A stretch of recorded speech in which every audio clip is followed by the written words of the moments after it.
all want people to remember you next time they see you, right? Nobody likes that impression like, I have seen you somewhere. I don't know where. What was your name? Nobody likes that, right? Suppose if I see Mr. Farahmand for the second time, and the first time we had a very good handshake, next time I come and I'm like, hello Farahmand, how are you? How is everything? It's good to see you, man. This impression is good. Or, sir, what was his name? Oh my God. Hello, how are you?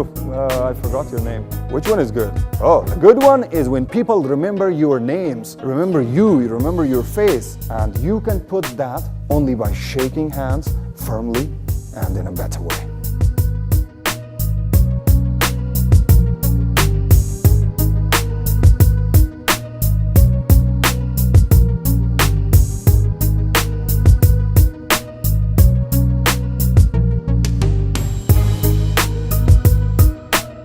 Unintentional gestures or movements are the movements that are not in your control and that happen unintentionally. You don't intend to cross your hands, but you cross your hands.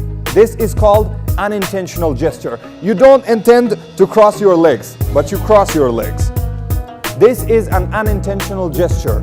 Examples of these unintentional gestures are folded arms. When you fold your arms, these are unintentional gestures. These are the gestures that are not in your control.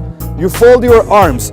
It has so many types of meanings. If you fold your arms with your hands tucked inside, like this, hands tucked inside, okay, this is a feeling of insecurity. You feel insecure, you feel unhappy, you feel low confidence, you feel sad, you feel that something bad will happen.